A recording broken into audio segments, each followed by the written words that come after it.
काया या रसूल अल्लाह वसल्लम अलैका या हबीब अल्लाह। है मुझे हर खुशी आही हर ईद तू सुभान अल्लाह। करम जी ओ दिलदार कर दीद तू। सुभान अल्लाह।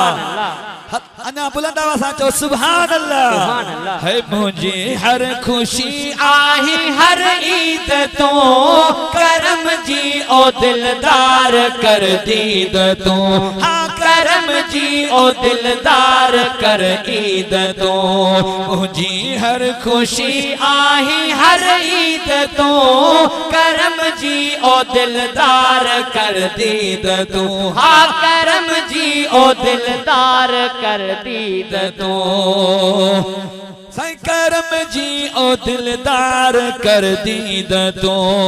तुझे इल्म में आया नाया परे तुझे इल्म में आया नाया परे जो खास कामिल करम बन करे जो खास कामिल करम बन करे पूरी कर पियासी जी उम्मीद तू पूरी कर पियासी जी उम्मीद तू करम जी ओ दिलदार कर दीद तू। हाँ करम जी ओ दिलदार कर ईद तू। मुझे हर खुशी आई हर ईद तू करम जी ओ दिलदार कर ईद तू।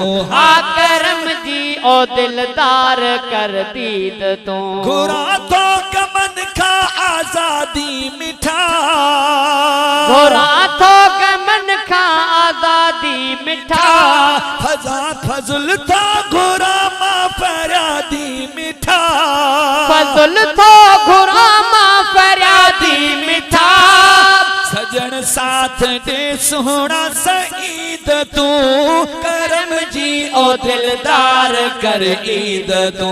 हाँ करम जी ओ दिलदार कर दीद तू।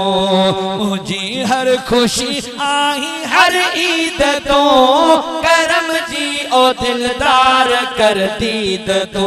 हाँ करम जी ओ दिलदार कर ईद तू। है परेशा कयो आखता उन घणो सुभान अल्लाह। है परेशा कयो आखता उन घणो मुहब मुँह में देखे मदायन घणो मुहब मुँह में देखे मदायन घणो। मुझी कर कसायन मुझे कर मुझी कर कसायन जी तरदीद तू करम जी ओ दिलदार कर दीद तू। हाँ करम जी ओ दिलदार कर दीद तू। मुझे हर खुशी आई हर ईद तू करम जी ओ दिलदार कर दीद तू। हाँ करम जी ओ दिलदार कर दीद तू।